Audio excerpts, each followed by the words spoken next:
मैया, बहुत ध्यान से सुनिएगा। रोहिणी मैया का स्वरूप स्वभाव, आपको इतना बड़ा सौभाग्य प्राप्त हुआ, ठाकुर जी की ब्रजलीला, मथुरा लीला और द्वारिका लीला, तीनों लीलाओं का संपूर्ण दर्शन करने का सौभाग्य यदि किसी को मिला है तो वो रोहिणी मैया को मिला है। संपूर्ण ब्रजलीला का दर्शन भी रोहिणी मैया ने किया, संपूर्ण मथुरा लीला का और द्वारिका लीला, सारी लीलाओं का दर्शन रोहिणी मैया ने किया है। तो भगवान की पत्नियों ने रोहिणी मैया से कहा, मां आप एक जगह बैठ करके धैर्य पूर्वक ठाकुर जी की संपूर्ण लीला हमको सुनाओ, ब्रज लीला सुनाओ। रोहिणी मैया कहने लगी, जब एक जगह बैठ के ही पूरी कथा होगी तो फिर सबको निमंत्रण दो, सबको बुलाओ, विधिवत कथा होगी, पूरे ब्रजमंडल की लीला हम सुनाएंगे, ठाकुर जी के जन्म से लेकर के अब तक की संपूर्ण लीला सुनाएंगे, सबको बुला के लाओ। बहुत ध्यान पूर्वक शांति से बैठ के सब लोग सुनना। तभी रुक्मणी आदि अष्टपटरानियां कहने लगी, मां सब आएंगे लीला में, लेकिन 3 लोग वर्ज्य रहेंगे, 3 लोगों को निषेध है कथा में आना। रुक्मणी जी बोली, कौन? रोहिणी मैया बोली, कौन? बोले सबसे पहले तो बलराम जी, जे नहीं आने चाहिए कथा में। रोहिणी मैया बोली, वाह, वक्ता के पुत्र को ही नहीं आने दोगे कथा में? हमारे लाला हैं बलराम जी, हम कथा सुनाएंगे, हमारे पुत्र को नहीं आने दोगी? अब मां आप समझो ना, वो जेठ जी हैं, और जेठ के आगे हमको इतना संकोच लगेगा कि जेठ जी बैठे हैं, कभी घूंघट करना, कभी आपने कोई कीर्तन गाया तो नाचने में भी संकोच होगा, जेठ जी बैठे हैं। इसलिए आप कृपा करके उनको तो दूर ही रखना। बेचारे बलराम जी के साथ में एक अन्याय तो हुआ कृष्ण लीला में।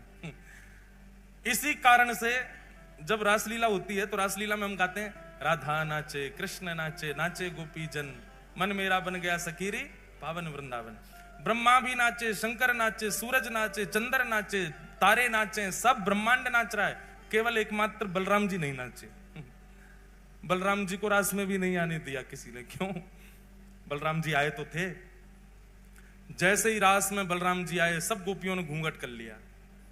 सब जेठ ही मानती हैं इनको, क्योंकि गोपियां भी सब कृष्ण को पति मानती हैं, ये बड़े भैया हैं, जेठ हो गए। जैसे ही गोपियों ने घूंघट किया, गोपियां सब खड़ी हो गई। अब ठाकुर जी हाथ पकड़े, नाचो। गोपियां कहें, जेठ जी खड़े, इनके आगे कैसे नाचें? तो ठाकुर जी बोले, दाऊ दादा, ये सब गोपियां नृत्य कर रही हैं, देखो गोपी बने शंकर जी भी घूम रहे हैं, गोपी बने ब्रह्मा जी भी हैं, सब गोपी हैं, आज आपको भी गोपी बन के आना पड़ेगा। दाऊ दादा बोले, मैं बनूंगा गोपी, मैं तो नहीं बनना। तो बोले, अब यहां तो एक ही पुरुष है, मैं, बाकी सब तो गोपी हैं। आप अब संकोच हो रहा है, ठाकुर जी कैसे कहें कि बाहर चले जाओ। बलराम जी समझ गए कि भैया हम बड़े हैवे को दुर्भाग्य हमारो कि हम यहां खड़े नहीं रह सकते। बेचारे बलराम जी चले गए। आज भी स्थान है, गिरिराज जी की परिक्रमा अगर कच्ची वाली आपने लगाई हो, भीतर वाली, तो कच्ची परिक्रमा लगाओगे तो वहीं पर स्थान पड़ता है लुक लुक दाऊ जी। क्या नाम है? Look look Dau ji. वहां बैठ करके कुंज में छिप करके श्री दाऊ दादाजी नेत्रों से नीर बहा रहे हैं और रास बिहार का दर्शन कर रहे हैं। वहां से लुक लुक कर रहे हैं, देख रहे हैं रास बिहार, इसलिए उस स्थान का नाम है लुक लुक दाऊ जी। वहां बैठ करके संपूर्ण रास का दर्शन किया बलराम जी ने। आज भी वही हुआ। सब कृष्ण पटरानियां कहने लगी, बोले कि कथा में 3 नहीं आएंगे, सबसे पहले बलराम जी, जेठ जी हैं, उनके आगे हम कथा में संकोच होगा। रोहिणी मैया बोली, ठीक है। दूसरा? बोले दूसरी सुभद्रा। बोले सुभद्रा जी क्यों नहीं आएंगे? बोले बहुत चंचल हैं। अरे कथा सुनते सुनते हमारे नेत्रों में अश्रु आ गए और हम कहीं रोने लग गए तो आके सामने बैठ जाएंगी। आप रो रही हो, क्या बात है, रो क्यों रही हो? अरे लीला ही तो सुना रही है मैया, आप रो क्यों रही हो? वो बहुत चंचल हैं, बहुत पूछती रहती हैं, बात बहुत करती हैं, इसलिए आप सुभद्रा जी को भी कह दो कि वो भी नहीं आवे कथा में। रोहिणी मैया बोले ठीक है। और तीसरे? बोले तीसरे द्वारिकाधीश। बोले क्यों, उनकी तो लीला है। बोले इसीलिए तो नहीं बैठा ना। अब आप कहोगी कि ठाकुर जी पीरी धोती पहन के नेक्स्ट से ठाकुर जी त्रिभंग लली ठाकुर जी मटक मटक के चल रहे हैं। अब कथा सुनकर के चिंतन करना चाहिए। हम चिंतन तो करेंगे नहीं, उनको देखेंगे, अच्छा ऐसे चल रहे थे। आप कहोगी कि वह गोपी के यहां जाकर के ऐसे माखन चुरायो, तो चिंतन तो हम करेंगे नहीं, उन्हीं को देखती रहेंगी। और कथा में वक्ता के वाणी और वक्ता के अलावा कोई और देखें, किसी और को देखना पड़े तो फिर कथा का रस नहीं आता। आजकल ये हो रहा है, कथाओं में झांकियां बना के रख देते हैं मंच पे। हम कोई विरोध नहीं कर रहे, पर कथा में नहीं होना चाहिए झांकी।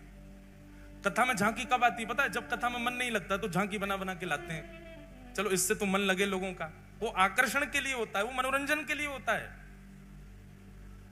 कथा में तो वक्ता की वाणी सुनो, नेत्र बंद करके जो वो कह रहे हैं उसका चिंतन चित्त में करो। मन का मंथन होना चाहिए, मनोरंजन नहीं। और क्षमा करें, अगर द्वारिकाधीश यहां बैठ गए तो आप बोलोगी, हम चिंतन करेंगे किसका? हमारे सामने ही बैठे हैं जिनकी आप कथा सुना रही, तो इसलिए उन्हीं को देखती रहेंगी हम तो। और फिर स्वभाव आ जाता है ना, जिसकी प्रशंसा सुनाई जाती है तो हम उसको अच्छा तेरी बात बता रहे हैं, ऐसे करता है, ये होता है। और बोले आप कुछ भी बताओगी, हम श्री कृष्ण को अच्छा तो ये सब किया आपने। इस कारण से कथा में वो भाव नहीं बन पाएगा जो बनना चाहिए। इसलिए ठाकुर जी को भी कथा में मत बुलाओ। रोहिणी मैया बोली तुमने उन 3 लोगों को निषेध किया जिन 3 से पूरी द्वारिका चल रही है। द्वारिका में पत्ता नहीं हिलता इन तीनों के बिना, और तुम कह रही हो कि तुम पूरी कथा सुन लोगी इन तीनों के बिना। बहुत ध्यानपूर्वक सुनिएगा, उपचार कुछ सोचो, कुछ विचार करो कि ये 3 कैसे रुकेंगे कथा में आने से। तो भगवान की पत्नियों में सबसे ज्यादा बुद्धिमान है सत्यभामा। रुक्मणी जी तो बहुत सीधी हैं, रुक्मणी जी बहुत सहज है। रुक्मणी जी तो कह भी रही थी आने दो, कोई बात नहीं, पीछे बैठ जाएंगे तीनों। सत्यभामा ही अड़ी है, ना ना ना ना, तीनों नहीं आने चाहिए। सत्यभामा जी बोली एक उपाय है। बोले क्या? बोले इन तीनों को एक खेल में व्यस्त करा देते हैं। एक खेल खेलते रहेंगे, उसी में व्यस्त रहेंगे, उतनी देर हम कथा सुनते रहेंगे। बहुत दिन हो गए, अब ये बड़े हो गए तीनों, इन तीनों को इनका बचपन याद कराया जाए। रोहिणी मैया बोली वो कैसे होगा? बोले जिस दिन ये तीनों संग बैठे होंगे हम उनके सामने चौसर खेलेंगे। चौसर बहुत प्रिय है तीनों को, और चौसर भी गलत सलत खेलेंगे, तो हमको सही करने के लिए वो तीनों बैठ जाएंगे, और तीनों जैसे बैठेंगे चौसर खेलते खेलते उसी में व्यस्त हो जाएंगे, और हम यहां आकर के कथा सुनने लग जाएंगे। रोहिणी मैया बोली ठीक है, तुम्हारी तरकीब अच्छी है, लगाओ। वही हुआ। एक दिन सत्यभामा, जाम्बती, रुक्मणी जी, कालिंदी सारी सब बैठी हैं, और सब बैठ करके चौसर खेल रही हैं। और चौसर खेलते खेलते अब जोर जोर से हंसने की आवाज आई, तो सुभद्रा जी ने तुरंत देखा, बोले हो क्या रहा है? देखा तो भाभियां सब खेल रही हैं। आकर के सुभद्रा जी जब देखने लगी तो देख के बोली ये तो गलत खेल रही हैं, ऐसे थोड़ी खेला जाता है। रुको, मैं भैया को बुला के लाती हूं, मैं दिखाती हूं कैसे खेलते हैं, हम तीनों तो निपुण हैं। और तुरंत कृष्ण बलराम को लेकर के सुभद्रा जी आई और चौसर की सेज पर बैठ गई, और वहां चौसर खेल खेल के दिखाने लगी। 3 पक्ष बट गए, कुछ बलराम जी के, कुछ ठाकुर जी के, कुछ सुभद्रा जी के, सब पत्नियां बट गई। अब तो थोड़ी देर तो इनका उत्साहवर्धन किया, हाँ हाँ बहुत अच्छा बहुत अच्छा, अरे बलराम जी आप तो कमाल हो, कभी ठाकुर जी आप कमाल हो, ऐसे सब नाटक हो रहा था वहां पे। इतने में धीरे धीरे धीरे पीछे से उठ करके सब पत्नियां ठाकुर जी की जा रही थी, और जैसे ही खेल समाप्त होने लग जाए तो सत्यभामा जी ऐसा कुछ करें कि वो चौसर का पूरा जो स्थान था, जो पूरा सामने रखा था, वो हिल जाए, तो अरे अब तो दोबारा से होगा, और फिर शुरू हो जाए। ऐसे खेल में तीनों को तन्मय करके समस्त पटरानियां एक सभागृह में चली गईं, और रोहिणी मैया आसन पर विराजमान होकर के ब्रज लीला सुनाने लगी। यहां पर चौसर में जीत गई कौन? सुभद्रा जी। अब सुभद्रा जी जैसे ही जीती, जीत करके उन्होंने कहा देखो भाभी जी जीत गई। देखी तो वहां कोई भी नहीं, सबरी चली गई। भैया एक भाभी जाए, 2 जाए, 10 जाए, समझ आती है, 16 हजारों चली गई। कुछ तो गड़बड़ है, मुझे ऐसा लग रहा है कि हमको कहीं पर फंसाया गया है। और देख नहीं रहे हो, बिल्कुल शांति छा गई है पूरे महल में, ऐसा लग रहा है कोई है ही नहीं है। दाल में कुछ काला तो है। ठाकुर जी बोले हमें तो पूरी दाल ही काली लग रही है, कुछ काला नहीं है, ढूंढो। और ढूंढते ढूंढते पहुंचे, एक विशाल सभागृह था। रोहिणी मैया नेत्र बंद करके संपूर्ण लीला सुना रही हैं, और सामने बैठ करके समस्त कृष्ण पटरानियां भाव आवेश में भाव विभोर होकर के ठाकुर जी की लीला सुन रही हैं। श्री यशोदा मैया लाल जी के छोटे छोटे हस्त कमलों में अपनी उंगली दे करके उनको चलना सिखा रही हैं। नन्हे नन्हे चरणों से ठाकुर जी कैसे चल रहे हैं, और जैसे ही चलते हैं यशोदा मैया अपनी उंगली हटा देती है, ठाकुर जी दोनों भुजा खड़ी करके एक पैर आगे रखते हैं और रख करके फिर ऐसे डामाडोल होते हुए से नीचे गिर जाते हैं। ये सब लीलाएं बता रही हैं, सब पत्नियां हंस भी रही हैं और नेत्रों से प्रेमाश्रुओं को पहुंच करके यशोदा मैया को याद भी कर रही हैं। तभी प्रसंग आया कि श्री यशोदा मैया ठाकुर जी को पकड़ करके दहली लंगवावे ले गई हैं। लाला तू अब चलना सीख गया है, चल अब दहली लांग ले। चलना तो आ गए हो, अब दहली लांगनू सीख ले। लाल जी दहली पे चढ़ तो गए हैं, लेकिन पल्लंग को गहराई इतनी ज्यादा है कि ठाकुर जी नीचे उतर नहीं पा रहे हैं और अपने पाम के अंगूठासों बार बार नीचे देख रहे हैं कि जमीन आई कि नहीं, अब मैं उतरूं कि नहीं। और जैसे ही नीचे पाम करें जमीन गहरी है, सो ठाकुर जी जोर जोर से रो रहे हैं। यशोदा मैया कह रही अरे लाला तू काहे को रो रहा है? सो तुतला के ठाकुर जी कह रहे मैया जे दहली ना, जे दहली मुकू मार है, जे दहली ऊंची है गई है, या तो कह दे ये नीची है जाए। ऐसी मधुर लीलाएं श्री रोहिणी मैया यशोदा मैया की और ठाकुर जी की बाल लीला की सुना रही हैं। सब नेत्र बंद करके भाव में कथा श्रवण कर रहे हैं। और तभी उस सभा के द्वार पर तीनों का आगमन हुआ। बलराम जी, बाल कृष्ण और सुभद्रा। बलराम जी, द्वारिकाधीश, सुभद्रा तीनों आए और तीनों ने आकर के जैसे ही चुपचाप देखा कि कथा चल रही है, मधुर लीला सुना रहे हैं, ठाकुर जी ने दोनों से कहा चुपचाप पीछे चल करके बैठे, ये हमसे छुप करके कथा कही जा रही है ताकि हम ना सुन लें, चलो पीछे बैठ के सुनेंगे। और ठाकुर जी बिल्कुल सहमे से गए और सबसे पीछे जाकर के बैठ गए तीनों। बीच में सुभद्रा जी बैठी हैं, एक तरफ बलराम जी, दूसरी तरफ ठाकुर जी, और बैठ करके मधुर वह रस चर्चा सुनने लगे।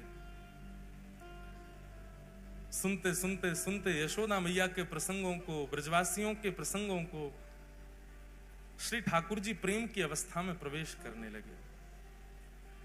प्रेम जब प्रकट होता है ना बंधुओं, बहुत ध्यानपूर्वक सुनिएगा, प्रेम जब प्रारंभ होता है तो प्रारंभ में विपरीत अवस्था भी अच्छी लगती है। प्रेम जब प्रारंभ होता है तो प्रेमी को रात में निद्रा भी ना मिले तो भी अच्छा लगता है, भोजन ना मिले तो भी अच्छा लगता है, पानी ना मिले तो भी अच्छा लगता है, अनुकूल वातावरण का कमरा ना मिले, बिना एसी का कमरा मिल जाए तो भी अच्छा लगता है, बस प्रेमी संग होना चाहिए। प्रेम की प्रथम अवस्था है। प्रेम की द्वितीय अवस्था जब प्रारंभ होती है तो प्रेमी की परीक्षाएं शुरू होती हैं। फिर जो प्रेमी है वो इस अवस्था में आ जाता है कि वो अपने प्रेम को तो मान चुका है कि मैं इससे बहुत प्रेम करता हूं, सामने वाला मुझसे प्रेम करता है कि नहीं, उसकी परीक्षाएं लेना प्रारंभ करता है। फिर वो ऐसा कुछ करता है कि जिससे पता चले कि ये मुझसे प्रेम करता है कि नहीं। तीसरी अवस्था में रूठना, मनाना, मान लीला प्रारंभ हो जाती है। चौथी अवस्था में स्वीकारीकरण और विश्वास आ जाता है। पांचवी अवस्था में प्रेम अब पुष्टता की ओर बढ़ता है, तो दोनों में वियोग की भावना, संयोग वियोग, कभी राजी कभी रूठ गए, कभी राजी कभी रूठ, संयोग वियोगात्मक भाव रहता है। छठवीं अवस्था में प्रेम विरह प्रदान करता है। कोई भी एक थोड़ा दूर हो जाएगा। अगर प्रेम सच्चा होगा तो विरह प्रारंभ होगा। प्रेम केवल बहाना रहा होगा या केवल आसक्ति रही होगी तो उस विरह से किसी को भी फर्क नहीं पड़ेगा। छठवीं अवस्था का प्रेम प्रारंभ होते ही अगर प्रेम सच्चा है तो विरह आएगा। सातवीं अवस्था में व्याकुलता आ जाएगी। अब पहले तो अच्छा लग रहा था इसलिए भोजन भी मन नहीं होता था, सोने का मन नहीं होता था, पर अब व्याकुलता इतनी बढ़ गई है, व्याकुलता के कारण भोजन नहीं प्रिय लगता, निद्रा नहीं प्रिय लगती। प्रेम की आठवीं अवस्था यह हो जाती है कि चिंतन करते करते करते करते प्रेमी का जित देखूं उतित श्याममयी है, जिसको देखते हैं उसमें प्रेमी दिखने लग जाता है। इसकी चाल मेरे प्रेमी जैसी है, इसका मुख मेरे प्रेमी जैसा है, वो हंसता था तो ऐसे ही हंसता था, वो बैठता था तो ऐसे ही बैठता था, वो बोलता था तो ऐसे ही बोलता था। प्रेम की नौवीं अवस्था जब आ जाती है तो प्रेम प्रगाढ़ और वियोग की चरम स्थिति आ जाती है। तब व्यक्ति जड़ और चेतन का भी भ्रांति नहीं रख पाता, जड़ से भी पूछने लग जाता है, जड़ से भी चर्चा करने लग जाता है, जैसी गोपियों की हो गई थी। भगवान के वियोग में वृक्षों से पूछ रही हैं, तुमने श्याम सुंदर को देखा? तुलसी से पूछ रही हैं, अरे तेरे बिना तो वो भोजन ही नहीं करते, तूने उनको देखा? मयूर से पूछती हैं, तुमने उनको देखा? तुझे तो सिर पे धारण करते हैं। प्रेम की 9वीं अवस्था आ जाती है, और प्रेम की जब 10वीं अवस्था प्रारंभ होती है तो प्रेमी अपने प्रेमी का चिंतन करते करते करते करते करते करते प्रेम विगलित होने लग जाता है। जैसे एक मोमबत्ती में अग्नि प्रज्वलित करने पर वो पिघलने लग जाती है, ऐसे प्रेमी के सर्वांगीण अंग पिघलने लग जाते हैं। बहुत ध्यानपूर्वक सुनिए, कोई चर्चा मत कीजिए, हमारी प्रार्थना है। ठाकुर जी ने जब कथा में बैठना और श्रवण करना प्रारंभ किया तो ब्रजवासियों की याद आने लगी, अपनी लीला सुन के मुस्कुराने लगे, अच्छा सा लगने लगा। फिर विपरीत अवस्था भी अच्छी लगने लगी, धीरे धीरे धीरे कथा आगे बढ़ने लगी। ठाकुर जी उन अवस्थाओं को पार करते गए, पार करते करते 6वीं 7वीं अवस्था में आकर के ठाकुर जी अपना हृदय पकड़ करके सहलाने लगे, ब्रजवासियों की याद आने लगी। 7वीं 8वीं अवस्था आते ही श्री ठाकुर जी के नेत्रों से अश्रुबिंदु गिरने लगे। सभागृह में दिखने वाली ब्रज जैसी कोई भी वस्तु उसको ठाकुर जी जा जा करके अपने हृदय से लगाने लगे। मेरी मैया कहां है, मेरे बाबा कहां है, मधुमंगल श्रीदामा सब कहां है? इस प्रकार ठाकुर जी ढूंढने लगे। अपनी पटरानियों में ही किसी के रूप को देख करके कहते हैं, श्रीदामा ऐसा ही लगे, मेरा मधुमंगल ऐसा ही दिखे, रोहिणी मैया को देख के यशोदा मैया ऐसी लगे, बलराम जी को देख के कहते हैं दाऊ दादा हमारे नंद बाबा ऐसे ही लगे। ठाकुर जी की ऐसी अवस्था प्रकट हो गई। सब बैठे सहमे देख रहे हैं केवल। जैसे ही विरह की प्रेम की 10वीं अवस्था प्रारंभ हुई, सुभद्रा जी गईं, दौड़ करके ठाकुर जी को एक जगह स्थान पर लाकर के बैठाया, संभालने लगी। पर रोहिणी मैया तो भावावेश में आकर के कथा कहती जा रही हैं। सुनते सुनते सुनते प्रेम की 10वीं अवस्था में जैसे प्रवेश किया, ठाकुर जी की भुजाएं खड़ी हो गई, बलराम जी की भुजाएं खड़ी हो गई, मानो आवाहन कर रहे हो, अरे भैया कोई जाओ, जाके ब्रजवासिन को लाके हमारे हृदय से लगा दो। 10वीं अवस्था प्रारंभ होते श्री ठाकुर जी का श्री अंग पिघलने लगा, नेत्र पिघल गए, नासिका पिघल गई, कान पिघल गए, मुखमंडल पिघलने लगा, हस्तकमल पिघलने लगे, चरण पिघल गए, उदर पिघल गया, सर्वांगीण श्री अंग पिघलने लगा श्री ठाकुर जी का। प्रेम अपनी स्थिति में होता है तो नेत्रों से आंसू निकलते हैं, पर प्रेम जब चरम स्थिति में जाता है तो व्यक्ति की चर्म भी पिघलने लग जाती है। हम संसारी मानव पांचवी श्रेणी से ऊपर नहीं जा सकते प्रेम की में, क्योंकि हमारा प्रेम इतना है ही नहीं। उससे ऊपर की स्थिति में जाते ही सबको अपना स्वार्थ दिखने लग जाता है।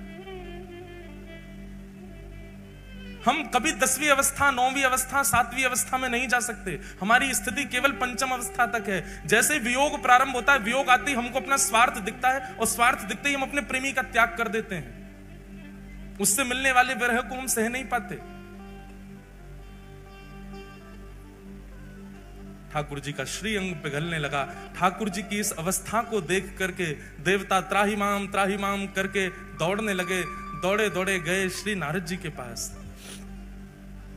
और नारद जी से जाके कहा, नारद जी कुछ करिए, अगर रोहिणी मैया की कथा को अभी रोका नहीं गया तो श्री ठाकुर जी संपूर्ण जल निमग्न हो जाएंगे।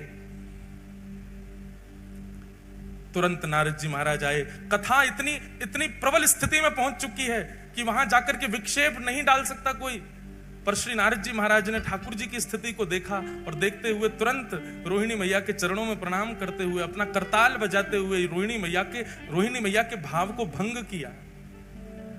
नेत्र खुले रोहिणी मैया के, नेत्रों से विरल अश्रुधार गिर रही है, लाल पड़ गए नेत्र। नारद जी आप तो कथा के इतने रसिक हैं, फिर कथा में विघ्न कैसा? नारद जी महाराज ने इशारा किया, मैया सामने देखो। पीछे बैठे द्वारिकाधीश बलभद्र और सुभद्रा, तीनों प्रेम की 10वीं अवस्था पार कर चुके हैं। उनका श्री अंग पिघल रहा है। यदि मैं आपकी कथा को थोड़ी देर और नहीं रोकता तो तीनों जल निमग्न हो जाते, नदी बनकर के बहने लगते। बंधुओं, द्वारिका कभी जाइएगा तो गोपी तालाब का दर्शन कीजिएगा, कृष्ण विरह में गोपियां जल निमग्न हो गई। बिंदु सरोवर का कभी दर्शन कीजिएगा, वहीं पर सिद्धता नाम की नदी है जो कि भगवान श्री कपिल की मैया देवहूति माता प्रेम की अवस्था पार करके नदी बन के बहने लगी। कालिंदी प्रेम की अवस्था पार करके नदी बन के यमुना जी बन गई।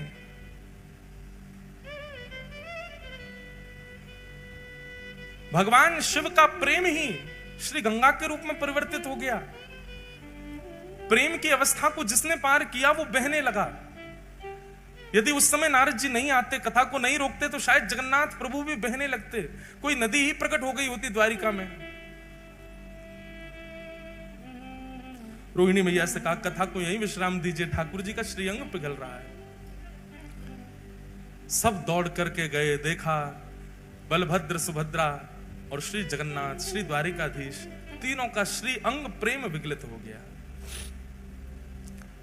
नारद जी महाराज रुदन करने लगे, चरणों में प्रणाम करने लगे, भगवान आप अपने रूप में प्रकट हो जाइए, नाथ ऐसा मत कीजिए। जगन्नाथ द्वारिकाधीश कहने लगे, नारद जी पूरे विश्व को बताने के लिए कि प्रेम की अवस्था क्या होती है, यह स्वरूप मेरा सदा तुम्हारे चित्त में रहेगा। मैं अभी अपने पूर्व रूप में आ जाऊंगा, पर मेरे इस स्वरूप को तुम अपने चित्त में धारण करके रखो। कलिकाल में व्यक्ति इतना ज्ञान सहन नहीं कर पाएगा, वैराग्य अपने जीवन में ला नहीं पाएगा, पर वो प्रेम का अधिकारी बन पाएगा। उसको प्रेम स्वरूप बताने के लिए, प्रेम किसे कहते हैं यह दर्शाने के लिए, मेरा यह स्वरूप तुम्हारे हृदय से कलिकाल में पुनः प्रकट होगा। तब तक के लिए इस स्वरूप को तुम अपने चित्त में विराजमान कर लो। और वही ब्रजवासियों का प्रेम, वही श्री किशोरी जी, वही नंद बाबा यशोदा मैया के विरह में प्रेम जो प्रकट हुआ द्वारिकाधीश का, वही रूप कलिकाल में इंद्रद्युम्न राजा के द्वारा इस धराधाम पर प्रकट हुआ, जिनका नाम विश्व प्रसिद्ध श्री जगन्नाथ हुआ। बोलो जगन्नाथ महाप्रभु की।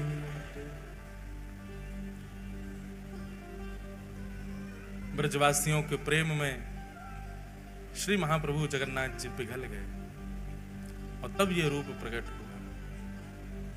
बंधुओं, संसार में सब प्रेमी अपने आप को दिखाते बताते हैं, पर प्रेम तो केवल ठाकुर जी जानते हैं और कोई नहीं जानता।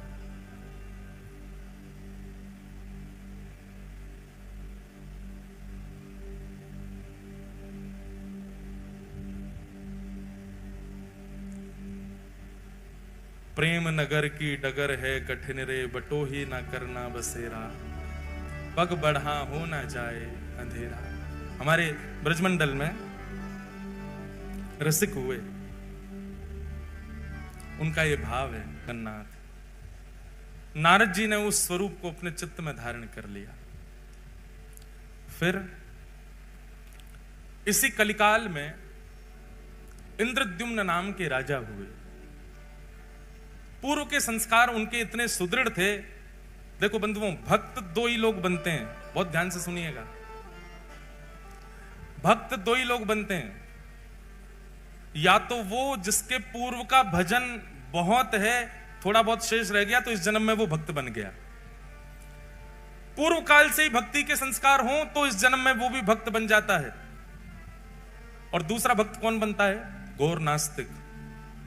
ऐसा ठोकर पड़े, ऐसी झटका लगे जीवन में कि वो भक्त बन जाता है। दो ही प्रकार के लोग अमूमन भक्त बनते हैं, परसेंटेज इन्हीं दोनों उनके ज्यादा है। तो इंद्रद्युम्न राजा के पूर्व के संस्कार बहुत ध्यानपूर्वक सुनिएगा। ठाकुर जी ऐसे नहीं प्रकट होते, ऐसे संस्कार हो तब ठाकुर जी आते हैं जीवन में। इंद्रद्युम्न राजा, बचपन से ही उसके अंदर इतनी भक्ति थी, इतना भाव था। भक्ति भाव का मतलब आप क्या समझते हैं? ठाकुर जी के प्रति भक्ति होना, ठाकुर जी के प्रति भाव होना, यह तो सबके अंदर हो जाता है। असली भक्त वाकु मानो, जाको जाको प्रेम हरि जनन सो हो। कौन से? हरि जन से। हरि जन मतलब हरि के दुतास है, उनसे जो प्रेम करते हो। हम एक बात कथा में कहते हैं कि महाप्रभु श्री जगन्नाथ जी के दर्शन करके आप जितना उछलते हो, राधा रमन जी के कपाट लगे, अचानक से गोसाई जी कपाट खोलते हैं तो जैसे महाराज सबकी भुजाएं खड़ी हो जाती है, नेत्र अपलक हो जाते हैं, हृदय में प्रसन्नता हो जाती है। राधा वल्लभ जी के दर्शन होते ही महाराज हृदय में अत्यंत शांति, अत्यंत शीतलता का अनुभव होता है। ठीक वैसा ही अनुभव किसी वैष्णव जन को देख करके होता हो तो मानो कि आप वैष्णव हो, तो मानो कि आप भक्त हो। हरिजन सो प्रीति नाही, अगर हरिजन से प्रीति नहीं है तो हरि से प्रीति नहीं। इंद्रद्युम्न राजा का एक नियम था कि आप अपने नगर में सेना खड़ी करके रखते थे चारों ओर। सब राजाओं की सेना खड़ी रहती है सुरक्षा में, लेकिन आपकी सेना का एक ही काम था, बहुत ध्यानपूर्वक सुनिएगा। क्या? नगर में आने वाले हर व्यक्ति से पूछना कि वो कहां से आया है, और नगर से जाने वाले व्यक्ति से पूछना वो कहां जा रहा है। यदि आने वाला व्यक्ति और जाने वाला व्यक्ति किसी तीर्थ या धाम का नाम ले दे, उसको पकड़ करके राजा के पास ले जाओ। आने वाला व्यक्ति अगर यह कह दे कि मैं बद्रीनाथ से आया हूं, तो जैसे किसी नगर में प्रवेश करते हैं तो वहां के सिपाही जन खड़े होकर के लाइन लगवाते हैं, बोले हाँ एक एक करके बताते जाओ अपना परिचय, कहां से आए हो। अगर वो कहते हैं कि हम फलाने नगर से आए हैं, फलाने गांव से आए, तो उनको जाने दिया जाता। कोई कहता हम वृंदावन से आए हैं, कोई कहता हम अयोध्या से आए हैं, बद्रीनाथ से, इधर खड़े होते जाओ सब। अब सब भक्तों को लगे भैया ये क्या होगा पता नहीं हमारे साथ, सब घबरा जाएं, भैया क्या करोगे? बोले कुछ नहीं, हमारे राजा से आपको मिलना पड़ेगा। बोले हम पे कर नहीं है कुछ देने को। बोले कुछ देना करना नहीं है, हमारे राजा बस मिलना चाहते हैं। और जितने वैष्णव इकट्ठे होते तीर्थ से आने वाले, सबको लेकर के इंद्रद्युम्न की सभा में जाया जाता। इंद्रद्युम्न को बताया जाता ये वृंदावन से, ये काशी से, ये वहां से, वहां सब तीर्थों के नाम। इंद्रद्युम्न अपनी सभा पूरी करके सबको एक कमरे में बिठाता और सामने बैठ करके एक एक करके उनको बुलाता। बोले आप उस स्थान का वर्णन कीजिए, वृंदावन कैसा है। और नेत्र बंद करके इंद्रद्युम्न केवल उसका अनुभव करता था। वहां की नदी कैसी है, वहां के लोग कैसे हैं, वहां की वृक्ष वल्लरियां कैसी हैं, वहां का तापमान कैसा रहता है, वहां ठाकुर जी की सेवा कैसी होती, प्रसाद कैसा लगता है, सारी बातें इंद्रद्युम्न बैठ करके सुनता था। एक अद्भुत भक्ति का प्रकार था इंद्रद्युम्न का। और जब वो अपनी पूरी बात कर देते तो उनको खूब सारा धन धान्य देता, उनके चरण धोता, उनके चरण दल को पीता और कहता अगली बार कभी आप तीर्थ से आओ तो मेरे लिए कुछ प्रसाद लाना। तीर्थ जाने वाले जो लोग होते थे नगर से, उनको अपने पास बुलाता, कहां जाओगे, कहां रुकोगे, वहां कैसे करोगे, क्या करोगे, रास्ता कैसा है, कैसे जाओगे, व्यवस्था कर देता रास्ते की। और कहता लौट के आओ तो मुझसे जरूर मिलना, बताना कैसा लगा वहां पे, मैं तो राजा हूं, कार्यकाल छोड़ के जा नहीं सकता। ऐसी उसकी भक्ति। हमारे वृंदावन में भी ऐसी भक्ति होती है, इसी को मानसी भक्ति कहते हैं। इंद्रद्युम्न राजा मानसी यात्रा करता था, सारे तीर्थ घूमे थे उसने केवल मनी मन से। और इसी मानसी यात्रा करने का उसको एक दिन फल क्या, रात्रि में जब सोता था तो चिंतन में वो तीर्थ धाम और वहां के ठाकुर ही उसको दिखाई देते थे। एक दिन ऐसे ही पूछते पूछते पूछते वैष्णवों से, उनके संग बैठ के सत्संग करते करते रात्रि में इंद्रद्युम्न सोए। और जैसे ही सोया स्वप्न में उसको एक पर्वत दिखाई दिया। उस पर्वत में सुंदर गुफा है और उस गुफा के भीतर त्रिभंग लली श्याम सुंदर बिल्कुल नील मणि की तरह चमक रहे हैं। अद्भुत उनकी छटा, ऐसा अद्भुत दर्शन करने लगा। उनका दर्शन करके नेत्र आनंदित हो गए। उनकी सुंदर चरण की उनके सुंदर अंग की सुगंधी इंद्रद्युम्न को आने लगी। उनकी वो एक क्षण की झलक इतनी सुंदर, इतनी मनमोहक थी। छटपटा करके नेत्र खुले इंद्रद्युम्न के, जलपान करने लगा, अपनी छाती को मसलने लगा। ये मैंने कैसा दृश्य देखा, ये कौन थे, ये कहां के ठाकुर जी। मैंने इतने तीर्थयात्रियों से पूछा पर ऐसा स्वरूप तो किसी ने मुझे वर्णन नहीं किया। अत्यंत व्याकुल हो गया इंद्रद्युम्न।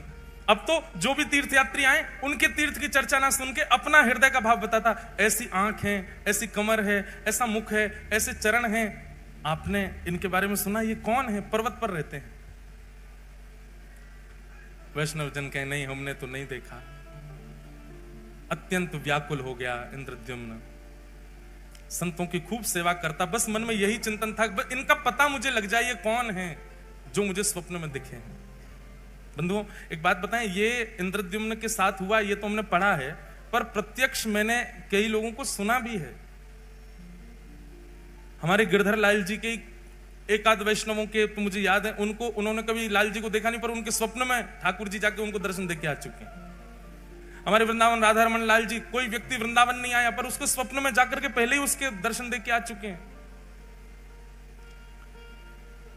ऐसे ठाकुर जी ने दर्शन दिया इंद्रद्युम्न को। एक दिन रात्रि में सोया, अत्यंत विकल व्याकुल रोज चिंतन करता ठाकुर जी का।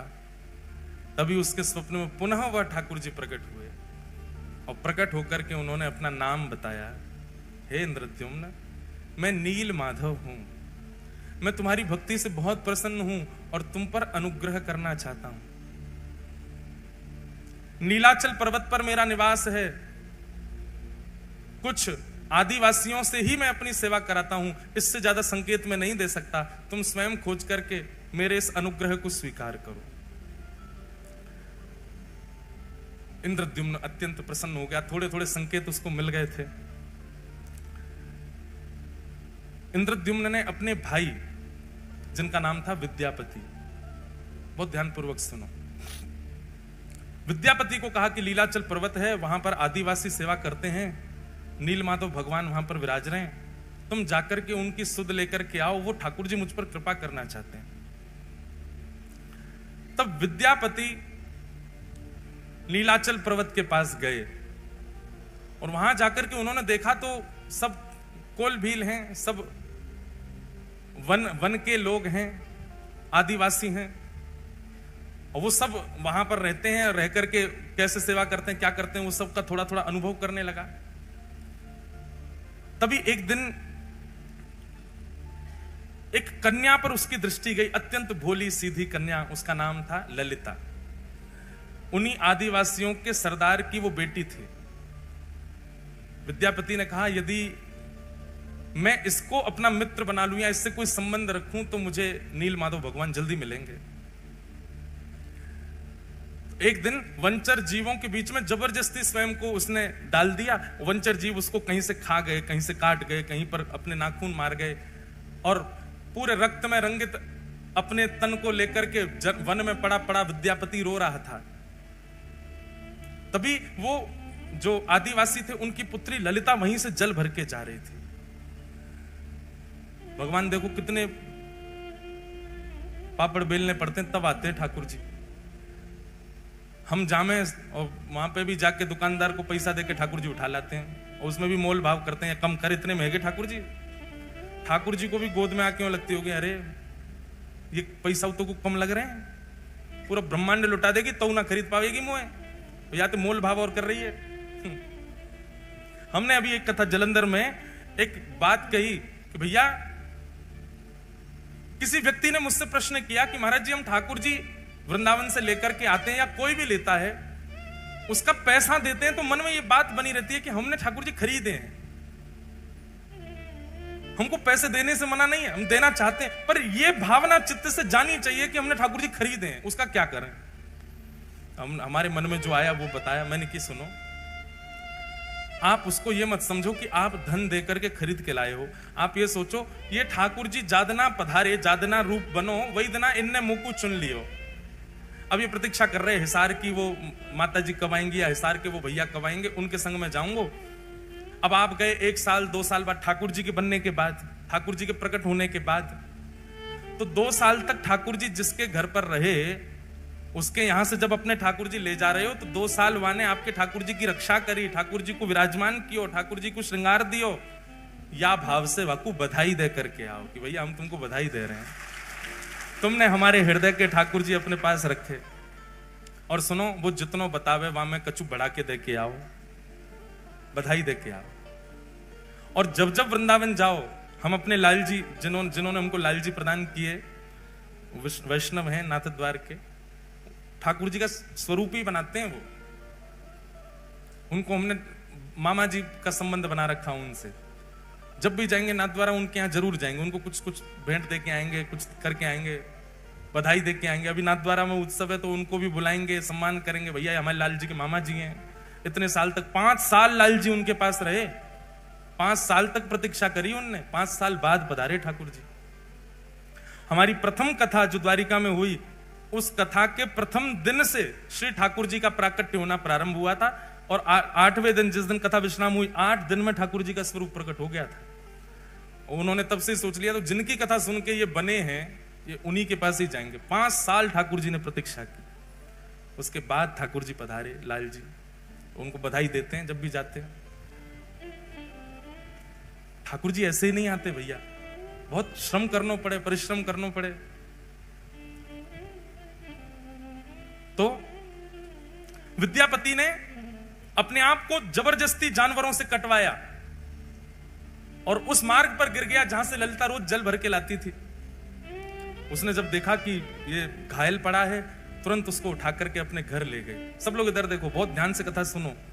श्री जगन्नाथ प्रभु कैसे पधारे, कैसे प्रकट भये, उसकी पूरी लीला है। विद्यापति को लेकर के घर गई, पिताजी से जाके कहा, पिताजी ये घायल व्यक्ति है, मैं इसको ले आई हूं, आप इसकी चिकित्सा करो। ललिता के पिताजी का नाम था विश्व वसु। आज भी श्री जगन्नाथ जी की रथ यात्रा में विशेष सेवा उसी वंश की है। उसने चिकित्सा आदि की, चिकित्सा करके विद्यापति को घर पे ही रखा। बोले जब तक ठीक नहीं हो जाए तब तक उसको घर पे ही रखो। दोनों पिता और पुत्री मिलकर के उसकी खूब सेवा करते। धीरे धीरे विद्यापति ठीक होने लगा। उसकी तो पूर्व से साजिश थी, अब इसको साजिश कहना थोड़ा अटपटा लगता है, पर उसकी पूर्व से योजना थी कि मुझे नील माधव भगवान चाहिए, उसके लिए चाहे जो करना पड़े। धीरे धीरे ठीक हुआ, ठीक होकर के अब वो उसी घर में ही रहने लगा। विश्व वसु के साथ में उनका जो काम था, खेती बाड़ी आदि, वो कराने लगा। ललिता के साथ में थोड़ी उसने मित्रता कर ली। धीरे धीरे ललिता से प्रेम कर लिया, क्योंकि नील माधव भगवान की सेवा बहुत गुप्त रूप से होती थी। किसी को पता नहीं होता था कौन करता है, कैसे करता है, कहां है ठाकुर जी। उसके लिए ये सब करना बहुत जरूरी था उसको। विद्यापति ने धीरे धीरे धीरे उन समस्त कोल भीलों से, उन समस्त आदिवासियों में अपना स्थान बना लिया। आप तो सब उसको अपने परिवार जैसा समझने लगे। और एक दिन ललिता ने अपने पिताजी से कहा, मुझे बहुत प्रिय है, आप मेरा इसी से ब्याह करा दो। विद्यापति से पूछा, तुम ब्याह करोगे हमारी पुत्री से? बोले कि मेरा तो परिवार ही नहीं है, मैं तो आपका हूं, आप करा दो ब्याह। और ललिता के साथ में विद्यापति का ब्याह हो गया। विद्यापति कौन है? विद्यापति कौन है? इंद्रद्युम्न राजा का भाई। अगर भूल भाल मत जाइए, बात पूरी कथा सुनते रहो। ललिता के साथ में इनका विवाह हो गया। अब विवाह के बाद ये घर जमाई बन के ही रहने लगे। वहीं उनके विश्व वसु के घर में ही रहते थे। विश्व वसु रोज सुबह ब्रह्म मुहूर्त में जाते थे, नहा धो करके, स्नान करके, गीले कपड़े पहन के अपरस में जाया करते थे, और साथ में कुछ पुष्प और कुछ सामग्रियां लेकर के जाते थे। विद्यापति ललिता से पूछता था, ये सुबह सुबह ससुर जी कहां जाते हैं?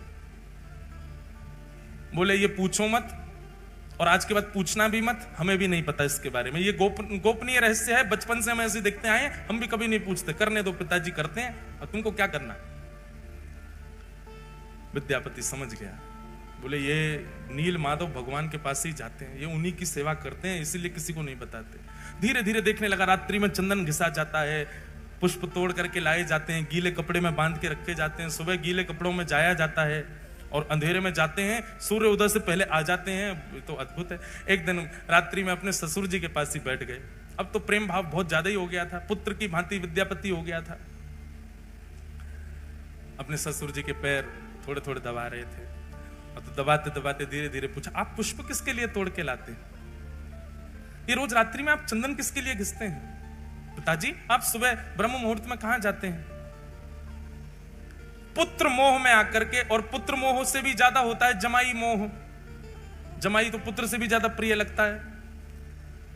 तो धीमे से प्रसन्न होकर के, देखो अब तो तुम हमारे घर के सदस्य हो, किसी को बताना मत, और तुम तो हमारे प्रिय हो, मुझे तुम पे बहुत भरोसा है, मेरी पुत्री तुमने स्वीकार की, किसी से कहना नहीं। नीलाचल पर्वत है, और लीलाचल पर्वत पर नील माधव भगवान विराजते हैं। वे प्रत्यक्ष ठाकुर जी हैं। वो चलते फिरते सारी लीलाएं होती हैं उनकी, पर उनके दर्शन का अधिकार केवल मुझको है, और मेरे बाद मैं जिसको चाहूंगा उसको होगा। विद्यापति ने कहा तो आपके तो कोई पुत्र है नहीं, तो दर्शन आपके बाद किसको होगा फिर? आप क्यों ना ये सेवा मुझे भी दे दो। पहले तो विश्ववसु ने मना किया, नहीं नहीं नहीं, मैं नील माधव भगवान से पूछूंगा, वो जैसी आज्ञा करेंगे वही होगा, ऐसे में तुमको लेके नहीं जा सकता। लेकिन रोज रोज यही बात करने से एक दिन विश्ववसु ने मन में सोचा कि ठीक है, तुम्हारी इतनी इच्छा है, मैं तुमको ले तो चलूंगा, लेकिन याद रहे आंख पे पट्टी बांध के मेरे साथ चलना पड़ेगा, ताकि तुम मार्ग ना देख पाओ, कहीं तुम योग्य नहीं हुए, नील माधव भगवान को तुम प्रिय नहीं लगे, और कहीं तुम बिना उनकी अप्रियता के वहां पहुंच गए तो ठाकुर जी का अंतर ध्यान ना हो जाए। इसलिए दर्शन कराऊंगा, लेकिन प्रतीक्षा करना, ठाकुर जी को जब तुम प्रिय लगोगे तभी उनकी सेवा में जा सकोगे। और अगले ही दिन आंखों पर पट्टी बांधी विद्यापति के, और उसके ससुर जी विश्ववसु उनको लेकर के जा रहे। लेकिन विद्यापति तो इसी बहाने, इसी चतुराई से आया था कि उसको नील माधव भगवान चाहिए। उसने रात्रि में ही एक पोटली में खूब सारी राई भर ली। राई समझते हैं, सरसों के दाने, वो भर लिए, और भर करके उसमें एक सुई का छेद करके उसको अपनी कमर पर बांध लिया। और कमर पर बांध के दूसरे दिन पिताजी ने रुई लगाई, रुई के ऊपर पट्टी बांधी, पट्टी बांध के हाथ पकड़ करके ले गए। वो नीचे से उसने पोटली थोड़ी सी दबाई, उसमें से राई निकलने लगे। चला गया पर्वत के ऊपर, दुर्गम मार्ग पार करके नीलाचल पर्वत पर गुफा में पहुंचे। और गुफा में जाकर के नील माधव भगवान की सेवा आदि करने के बाद कहा कि अब मैं तुम्हारी पट्टी खोलूंगा, एक क्षण देखना, दर्शन करके फिर पट्टी बांध लेना। और जैसे ही उसकी पट्टी खुली, सामने नील वर्ण के श्री नील माधव भगवान मंद मंद मुस्कुरा रहे हैं, कटाक्ष कमल नेत्र हैं, सुंदर ठाकुर जी का वपू दिखने लगा। दर्शन हो गए। दर्शन करते तुरंत पट्टी बांधी, बोले चलो अब वापस यहां से, ताकि मार्ग ना पता कर ले। वापस लाग रहे, अब देखो तुमको दर्शन हो गए, अब नील माधव भगवान आज्ञा करेंगे तो तुमको सेवा मिलेगी, नहीं तो ऐसे ही रहो। अब उसको कहां, वो तो छटपटा रहा था, उसको दर्शन हो गए, वही छवि दिखे, बोले भैया कब से प्रतीक्षा कर रहे हैं, अब इन सबको मैं बताऊंगा कि इन्हीं की आज्ञा है मेरे भैया को, तो ये लोग मानेंगे नहीं, भैया अपना राजपाट छोड़ करके आ नहीं सकते।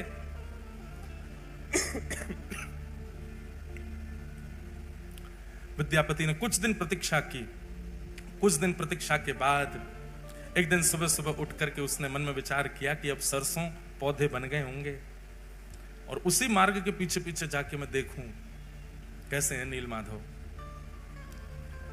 सुबह उठ करके जैसे ही तैयार हुआ, पत्नी उठ गई। पत्नी ललिता पूछने लगी, कहां जा रहे हो? बोले देवी पुष्प लेने जा रहा हूं, ठाकुर जी की सेवा करूंगा, तुम्हारे लिए गजरा बनाऊंगा।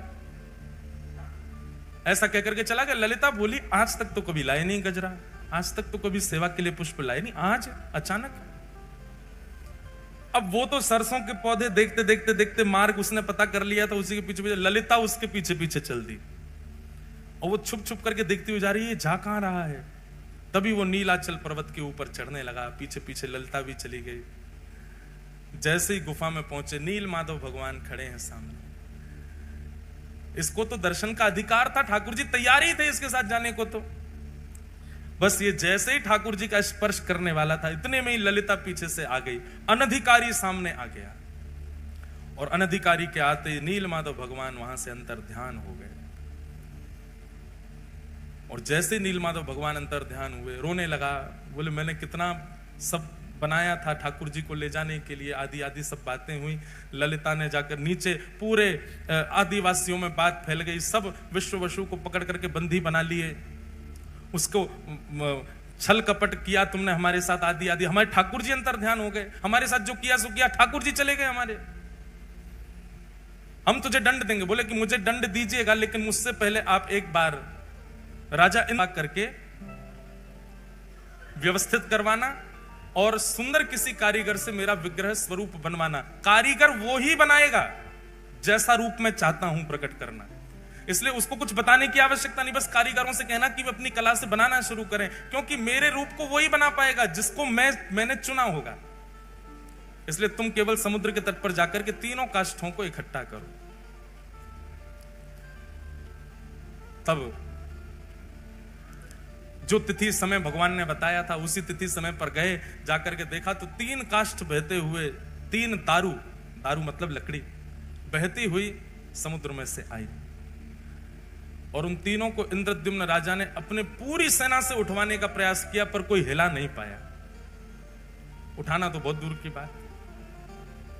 तब नील माधव भगवान की, जिन्होंने अनन्य सेवा, अनंत सेवा की, विश्व वसु को ही पुनः बुलाया गया और उन्होंने आकर के, चंद लोगों ने उठाया तो वो दारू ब्रह्म अपने आप उठ गए और ले जाकर के उनको गुंडीचा की रानी के महल में रखवाया। इंद्रद्युम्न राजा ने दुनिया के श्रेष्ठ से श्रेष्ठ कारीगरों को बुलाया। ये लकड़ियां हैं 3 और आपको इनसे स्वरूप, कैसा स्वरूप बना, बोलो जैसा तुम्हारा मन करे वैसा बनाओ। वर्णन आता है कि महाराज बड़े से बड़े कारीगर आ गए, छेनी हथौड़ा रख करके स्वरूप निर्माण करना चाहें, पर वो छेनी हथौड़ा चलावे तो जैसे मानो ऐसा लगे लोहे पर चला रहे हो, चिंगारियां निकलती हैं, पर एक एक रत्ती भर भी उसमें छिद्र नहीं हो पाता। बड़े बड़े कारीगर अपने छेनी हथौड़ा टूटे हुए राजा इंद्रद्युम्न के सामने रख देते, क्षमा करो भगवान हम नहीं बना पा रहे। फिर कोई बंगाल से आता, बोले हम करके दिखाएंगे, वो भी नहीं बना पाते। फिर कोई कहीं से आता, वो भी नहीं बना पाते। तो भगवान ने आज्ञा की, त्रिलोकी के सबसे बड़े चित्रकारी में, कार्य कलाकारी में माहिर श्री विश्वकर्मा जी को बोले आप जाओ और जाकर के मेरा वही रूप प्रकट करो जो नारद जी के चित्त में विराज रहा है। तब विश्वकर्मा जी एक वृद्ध कारीगर, एक मूर्तिकार के रूप में आए, दीनहीन से बिल्कुल पीछे खड़े थे सबसे। इंद्रद्युम्न राजा कारीगरों से कह रहा था, बोले मैं धन देने में कोई कमी नहीं छोड़ रहा, आप क्यों नहीं बना पा रहे? बोले क्या करें, हमारी छेनी हथौड़े ही टूट जाते हैं। तब सबसे पीछे खड़े वयोवृद्ध उस कारीगर ने कहा, महाराज मुझे सेवा दें। इंद्रद्युम्न ने उपहास कर दिया, बोले इतने बड़े बड़े नहीं कर पा रहे आप वयोवृद्ध, आपकी लकड़ियां बाट देख रही हैं शमशान घाट में, आप बनाओगे? तब आपकी पत्नी गुंडीचा के हृदय में भाव आया, बोले वो कह रहे हैं, एक बार सबने प्रयास किया तो उनको भी करने दो, ठीक है आप भी प्रयास करके देखिए। तब उस कारीगर ने कहा, देखिए प्रयास तो करूंगा लेकिन मेरी कुछ शर्तें हैं। बोले क्या शर्तें हैं? बोले पहली बात, मैं जब ठाकुर जी का स्वरूप बनाऊं उस समय कोई आएगा नहीं। 21 दिनों तक मैं और काष्ठ एकांत में रहेंगे। राजा मैंने तुमको देखा, तुम हर 5 मिनट में जा जाके देखते हो कुछ हुआ कि नहीं हुआ, कुछ हुआ, ऐसा नहीं। 21 दिन तक तुम आओगे भी नहीं उस स्थान पर जहां ठाकुर जी का विग्रह बन रहा होगा। राजा बोला हमको कैसे पता चलेगा कि आप बना रहे हो? बोले बाहर खड़े खड़े छेनी हथौड़ा और जो भी प्रयोग हो रहे होंगे सामग्री, उनकी ध्वनि से तुमको पता चल जाएगा कि स्वरूप बन रहा है ठाकुर जी का। 21 दिन तक कोई नहीं आएगा, ये मेरी शर्त है। राजा ने बात मान ली और यहां विश्वकर्मा जी ने बनाना प्रारंभ किया ठाकुर जी को। बनाते बनाते बनाते बनाते 15 दिन बीते और 15 दिन तक रोज आवाज आती थी भीतर से, कुछ ना कुछ क्रिया चल रही है। 15 दिन तक इतना उतावला इंद्रद्युम्न दिन रात कान लगा के सुनता ही रहता था, हाँ ठाकुर जी बन रहे हैं, मेरे ठाकुर जी बन रहे हैं। अगर नहीं बन रहे होते तो पहले दिन ही आ जाते, छेनी हथौड़ा लेके नहीं बन रहा, इतने सारे कारीगर सब निरस्त हो गए, इनसे बन रहे हैं इसीलिए तो अभी तक चल रहा है काम भीतर।